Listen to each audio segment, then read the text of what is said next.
এবছর কোনো ওষুধের মূল্য বাড়বে না, আর অত্যাবশ্যকীয় ওষুধের তালিকা চাপিয়ে দিয়ে নয়, যৌক্তিক সংখ্যা নির্ধারণ ও নিয়মিত মূল্য হালনাগাদ চায় ঔষধ শিল্প সমিতি। সরকারের তেজগাঁওয়ে সমিতির কার্যালয়ে মতবিনিময় সভায় এসব কথা জানানো হয়। বলা হয়, দেশের ৬৪ ভাগ ওষুধ কোম্পানির প্রবৃদ্ধি নিম্নমুখী। সিলন টি রপ্তানিতে শীর্ষে। রোগীদের সবচেয়ে বেশি প্রয়োজন এমন ওষুধের একটি তালিকা করা হয় ১৯৯৪ সালে। সংখ্যা ১১৭। উদ্দেশ্য, রোগীরা যেন কম টাকায় এসব ওষুধ কিনতে পারে। এরপর ১৯টি কোম্পানি এসব ওষুধের উৎপাদনের নিবন্ধন নেয়নি। কিছু প্রতিষ্ঠান উৎপাদনে গেলেও পরে বন্ধ করে দেয়। বর্তমানে ৪৪টি ওষুধ বাজারে আছে। অন্তর্বর্তী সরকার সেই তালিকা আপডেট করে ২৯৫টি করে। বিএনপি সরকার দায়িত্ব নেয়ার পর সেগুলো বাতিল করে দেয়া হয়। ওষুধ শিল্প সমিতির অভিযোগ, অত্যাবশ্যকীয় ওষুধের তালিকা ও মূল্য নির্ধারণে গঠিত ৫টি কমিটির ৪টিতেই তাদেরকে রাখা হয়নি। অনেক ওষুধের বিক্রয় মূল্য উৎপাদন ব্যয়ের চেয়েও কম।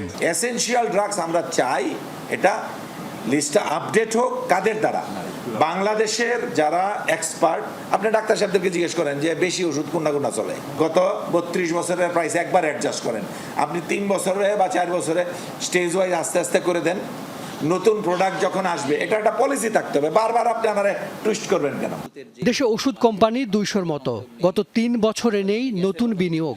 বন্ধ হওয়ার পথে বেশ কয়েকটি কোম্পানি। এসব তথ্য সংগঠনটির।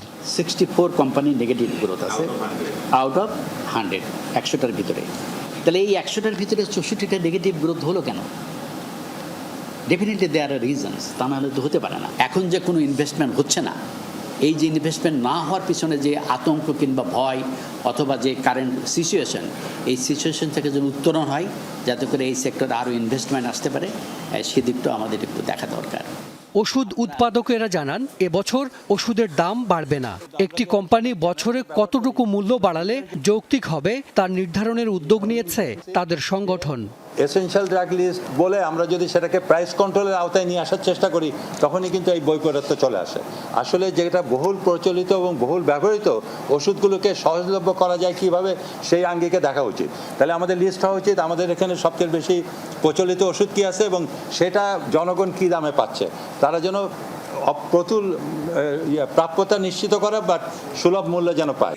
বিদ্যুৎ বিভ্রাটের প্রভাব পড়ছে ওষুধ খাতেও। এতে জ্বালানি ব্যয় বেড়েছে ৪২%, দাবি ওষুধ শিল্প সমিতির। বাজার ভিত্তিক প্রতিযোগিতামূলক দাম। হাসান মিসবাহ, যমুনা নিউজ, ঢাকা।